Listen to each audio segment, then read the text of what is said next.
Hey, ladies and gents, this is Dwiz here with the queen of Mythic Legions customizers, the amazing Nikki Nikole. So she's got some stuff to show us here. We're live from Knotted Root Brewery in Nederland, Colorado, and she was kind enough to come out here and show us some of her stuff. So what do you got, Nikki? Hey everybody. So we are in beautiful Colorado. It's a beautiful day at the brewery. Caballerado. I brought some of my most recent favorite customs that I've done. Greatest hits. Some of you might recognize these from... Oops, here we go. There's our first flub. Go ahead.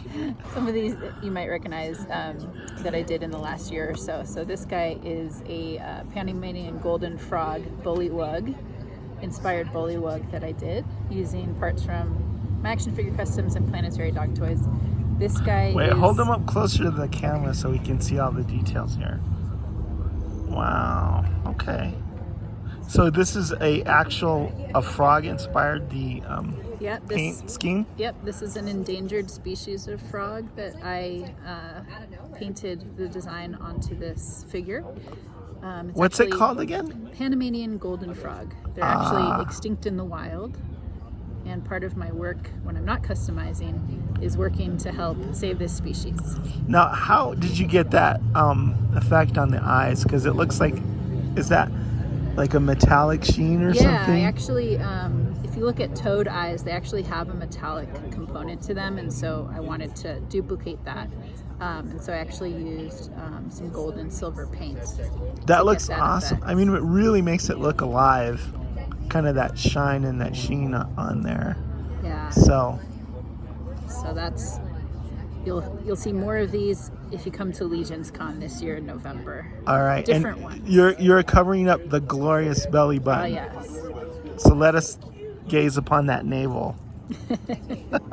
And who did the torso and the head and all that stuff? Yeah, planetary dog, and then my action figure customs for the head and feet. Yeah. And I told him that it wasn't right for him to copy my torso. Nice. So moving along here, this guy, I wanted a that always happens. Goblin. That's a tradition. Yeah, of course. I wanted a bog goblin with an open mouth and to take advantage of that awesome sculpt that they gave us with the Hellfire Goblin. So I repainted this guy to match the original bog goblin. Hold him up closer. I think these guys were kind of a sleeper hit at first. How were these a sleeper hit? Because the bog goblin, the original one. I fell in love with that guy the very first instant I saw him. It was love at first sight. Maybe it's that more new people are coming into the line and they really want that character. He's kind of skyrocketed in popularity and so this price. has more like a sheen or like a gloss on the paint. Yep. All of the amphibious characters that I do, I try to give them that wet look. So I use a gloss finish on them. That looks awesome. It's amazing. And I really love, how the armor has those cracks and crevices and the little rusty bits. It makes sense that a denizen of the swamp would have that. Yeah. So it's like, really cool. Oh, okay.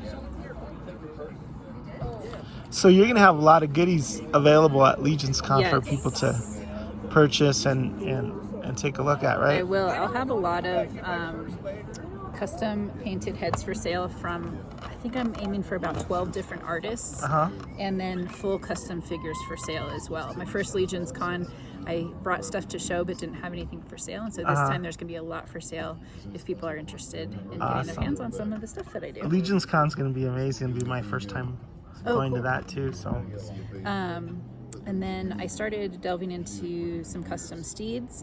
So this is a combination between Balius and Atheon. I wanted to do like a black and white Clydesdale. And so you're going to see a lot more steeds from me shortly here. I did another one that's all black with white mane and tail. And the cool thing is those parts are switchable between the two of those. So if you wanted your Clydesdale with white mane and tail, you could just switch those out. Or vice versa, if you wanted an all black stallion, you could switch these out with that black horse. Beautiful. And then this is I really liked the character of Brontis, but he's a little bit too big for my shelf in my gladiator display. So I wanted to make him more posable and able to emote a little bit better. So I actually transformed this Archimedes into a mini Brontis. So that's him. Super cool. One of my favorite customs. I thought that was amazing the first time I saw it. Thank you. He's definitely one of my top 5 favorite customs that I've done. And then most recently I started to get some of Brian Von Berg Studios pieces. So I thought this particular head was really fun. It's kind of a patchwork Frankenstein kind of head. Yeah. And, so I gave him a bunch of different colors of the orcs, and I had all these extra pieces, so I just pieced them together based on the colors that I put on that orc. Kind of an undead orc type. Cool. Give us a close-up of that head, because I think you did an amazing job, especially like on those little stitches and stuff. Yeah, thank you. What's his name again? You came up with a really cool name. I called him Patchwork. Patch. W-O-R-C. Brilliant. I hope the ambient noise isn't too much, but shooting from the brewery. Shooting from the brewery, and then but it's more the visuals that are going to carry this than anything else. Awesome. So anything else you'd like to share? Just gonna have a lot of new stuff to show at LegionsCon, so I hope you all can make it. And for those of you who can't, I'll take lots of pictures to show off some of that stuff.